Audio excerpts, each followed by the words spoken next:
हरे श्री गुरुपवनपुरपते पाहि मां पाहि दशकं 99 9வது श्लोकम् यस्तु त्रैलोक्यरूपं दधदपि च ततो निर्गतोऽनन्तशुद्ध ज्ञानात्मा वर्तसे त्वं तव खलु महिमा सोऽपि तावान् किमन्यत् स्तोकस्ते भाग एवाखिल भुवनतया दृश्यते त्रयं सकल्पं भूयिष्ठं सान्द्रमोदात्मकमुपरि ततो भाति तस्मै नमस्ते।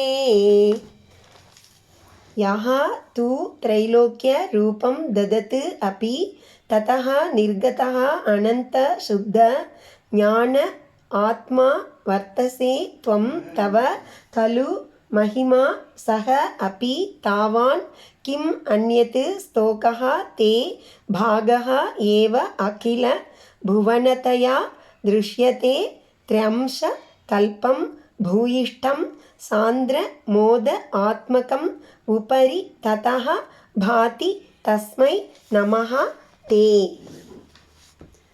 त्वं நீ திரைலோக்கிய ரூபம் உலகங்களாகவும் வடிவு ததத்தபி கொண்டிருந்தாலும் ததக நிர்கதக அதற்கு அப்பாலும் கடந்து அனந்த எல்லையற்ற சுத்த ஞான ஆத்மாச்சா தூய ஞான வடிவாகவும் வர்த்தசே இருக்கிறாய்.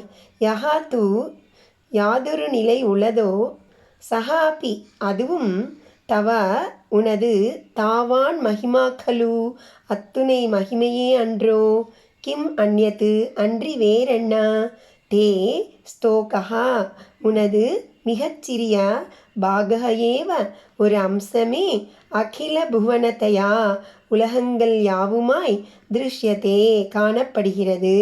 திரியம்ச கல்பம் முக்கால் பங்கு எண்ணும்படி உள்ள அம்சமோ பூயிஷ்டம் மிக அதிகமான சாந்திர மோத ஆத்மகம் பேரானந்த பெருக்கின் நிறைவாக ததா உபரி இப்பிரபஞ்சத்துக்கெல்லாம் மேலாக பாதி ஒளிர்கின்றது. தஸ்மை தே நமஹா அத்தகைய உமக்கு நமஸ்காரம். அனந்தா நீர் மூலக ரூபத்தை ஏற்றுக்கொண்ட பொழுதும் அதற்கும் அப்பாற்பட்டவராக சுத்த ஞான வடிவாகவே இருக்கிறீர் என்பது உம்முடைய பெருமையல்லாது வேறென்ன.